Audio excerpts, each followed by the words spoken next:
gráfica. Muito importante a análise gráfica, como o próprio nome já diz, para saber analisar gráficos.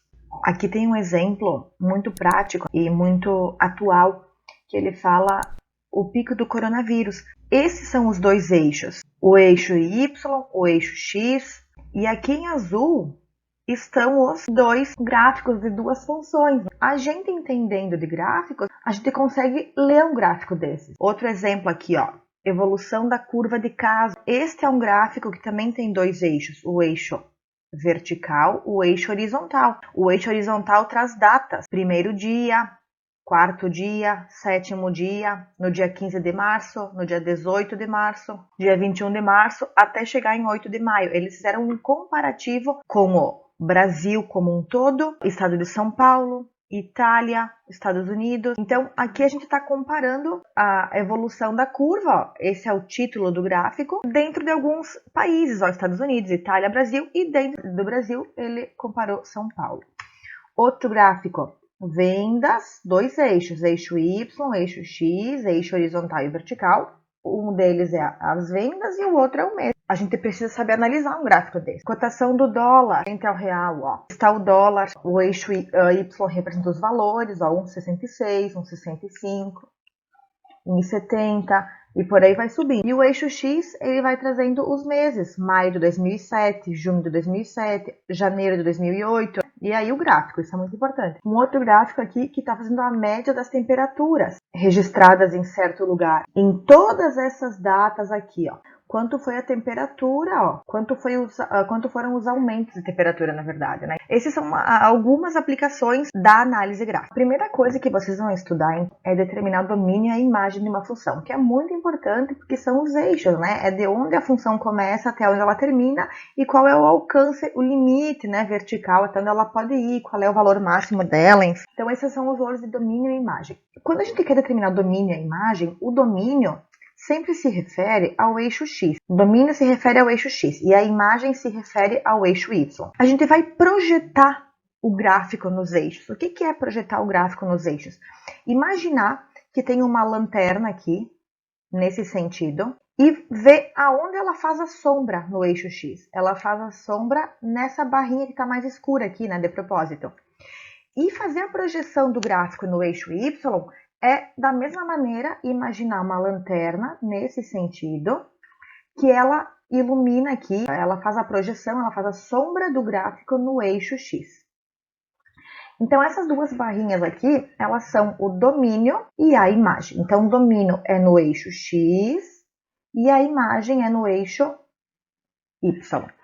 Então, o que é o domínio? O domínio é esse intervalinho que começa no 2 e vai até o 4.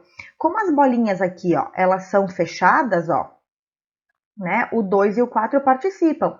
Podia ser a bolinha do 4 aberta aqui, ó. Podia ser uma bolinha do 4 aberta e a do 2 fechada. Podia ser assim. Aí aqui no 4 seria aberta e aqui no 2 seria fechada.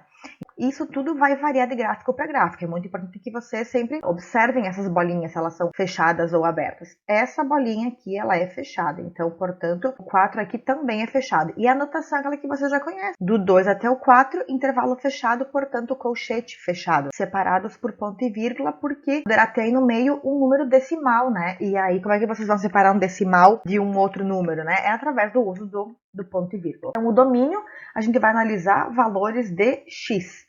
E a imagem, a gente vai olhar a mesma coisa, ó, ele vai até o 5. Eu posso perceber que o gráfico começa aqui em cima e acaba aqui embaixo, mas eu não posso dizer que a imagem começa em 5 e termina em 1. É sempre do menor para o maior, portanto, ela começa em 1 e termina em 5, ó, tá aqui. Intervalo fechado do 1 até o 5 pelo mesmo motivo que o domínio era intervalo fechado, porque as bolinhas são fechadas, os extremos participam do gráfico. Essa outra notação é aquela notação de intervalos também. X pertence aos reais, tal que X é maior ou igual a 1 e menor ou igual a 5. É assim que se faz essa leitura.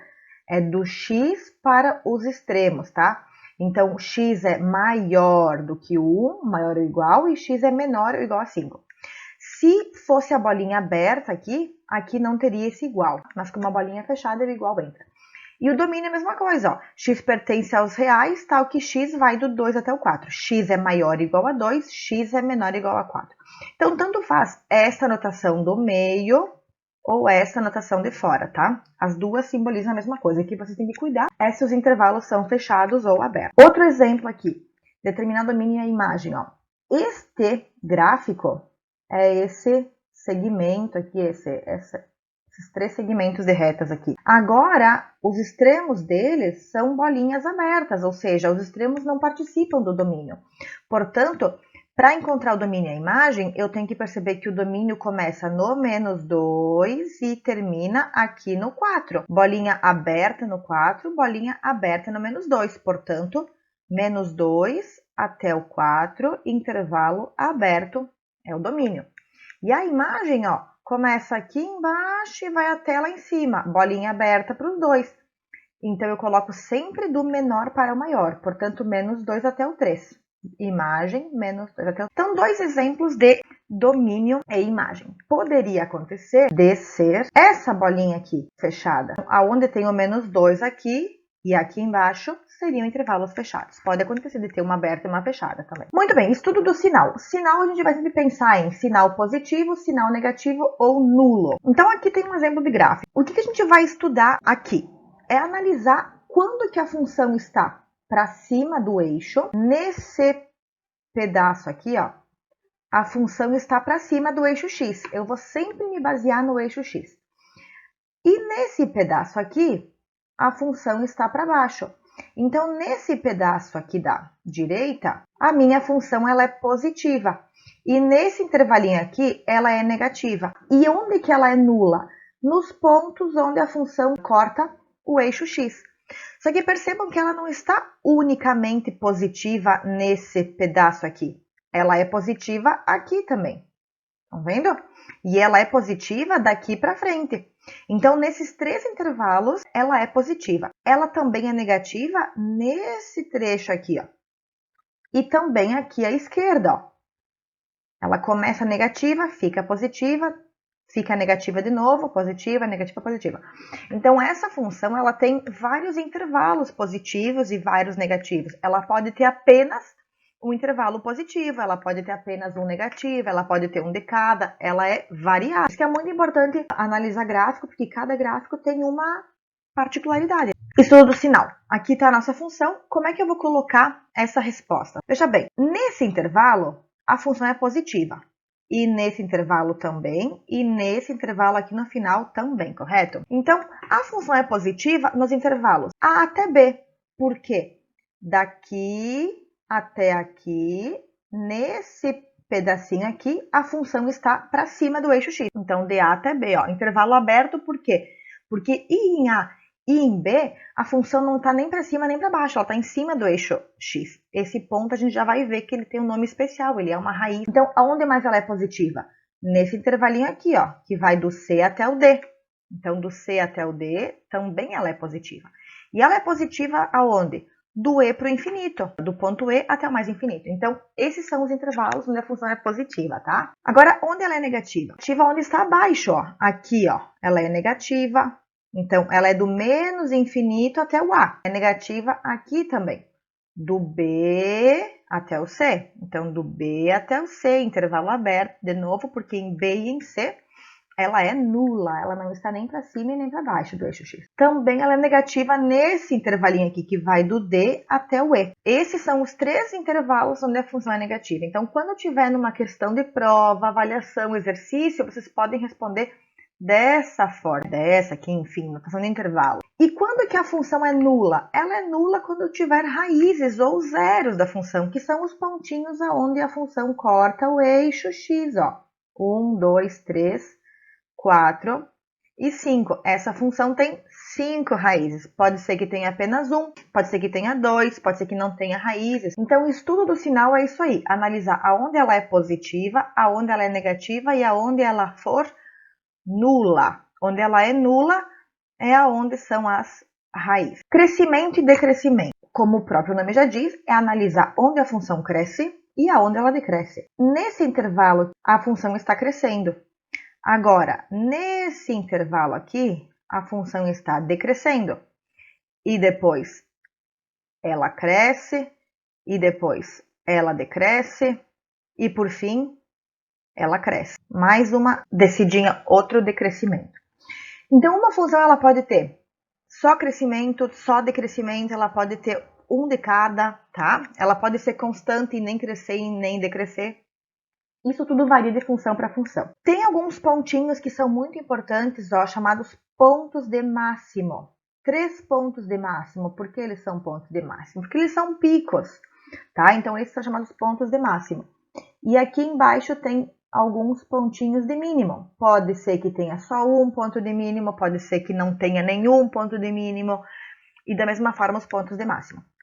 E como é que eu vou fazer essa anotação aqui? Ó? A função ela é crescente nesse intervalo aqui, estão vendo? Ó? Nesse intervalo, do menos infinito até o A, ela está crescendo. Da mesma forma que eu anotava onde ela é positiva, a anotação é a mesma. Agora eu vou ter que olhar em qual intervalo ela cresce. Ela cresce aonde mais? Do B até o C. Nesse intervalo ela é crescente.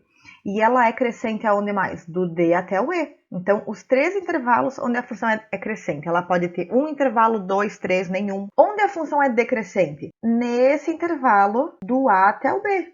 Ela está decrescendo aqui, ó.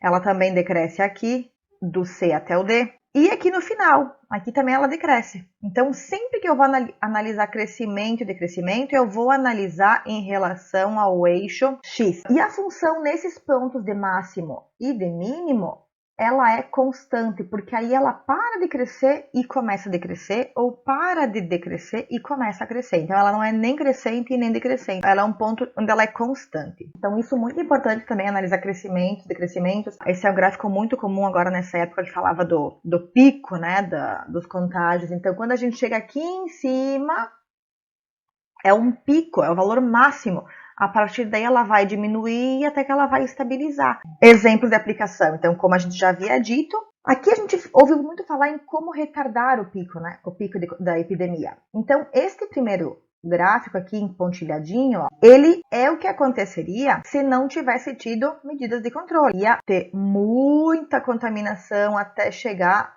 num ponto de máximo.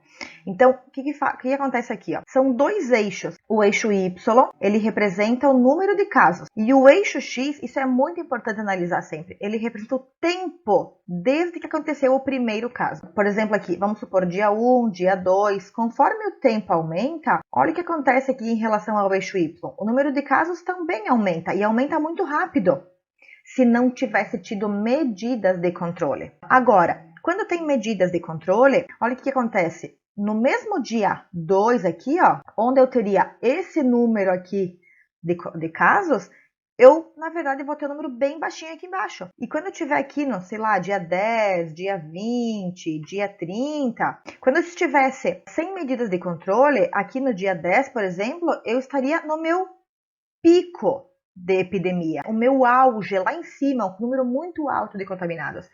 Agora, se eu tenho medidas de controle, esse pico, ele adia. Estão vendo que ele vem parar aqui na frente, ó, sei lá, 20, 30, 40, não diz aqui certo número, né? Mas o que a gente enxerga é que o tempo, ele está prolongando, ele está adiando, e o pico ficou mais baixinho, ó.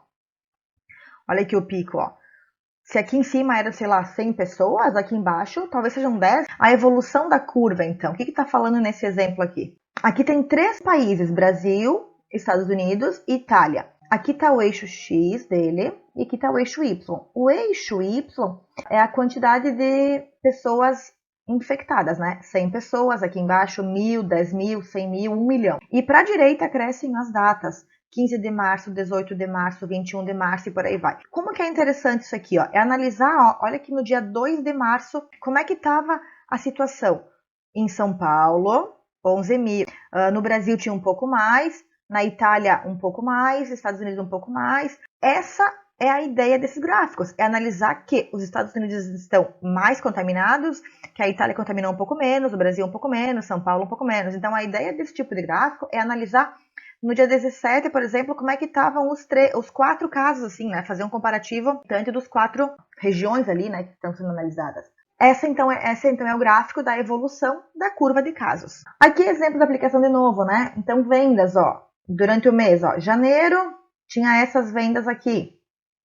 Fevereiro aumentou, março aumentou, ó, está crescendo. Depois em abril diminuiu, maio aumentou, junho aumentou. Nesse caso, vocês podem perceber que a função ela é toda positiva, se for analisar o sinal. Não tem intervalos onde ela é negativa. Da mesma forma, quando a gente falava de picos de contaminação lá, a função ela é toda positiva. Não existem casos onde a função fica embaixo, porque o eixo Y, ele trata de número de pessoas e não pode existir menos 10 pessoas infectadas. Aqui, ó, pontos de máximo, pontos de mínimo, né? Então, foram os máximos de vendas, pontos de mínimo, são os picos. Aqui, então, é um histórico do aumento de temperatura, ó.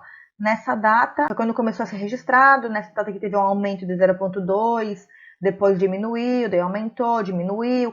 Em cima disso, eles colocam isso num programa de computador e eles lançam uma média. Eles podem fazer previsões para daqui a 10, 15, 20 anos, como é que vai estar a temperatura. Muito importante também estudo de funções para prever, né, fazer previsões. Inclusive aqui, né, quando a gente fala nos picos da pandemia, a gente pode, quando a gente encontrar lá o pico, a gente vai poder descobrir como é que vai andar, né, essa função ali dos contágios. Aqui o dólar, então, para poder prever, olha, está diminuindo, né? Então não é um período bom para se investir, porque depois que chegou nesse valor, ele só diminuiu. Então tem que esperar dar uma subidinha para poder enxergar qual é o momento certo de investir no dólar. Não só no dólar, como Bitcoin. Então essa é a importância de analisar gráficos.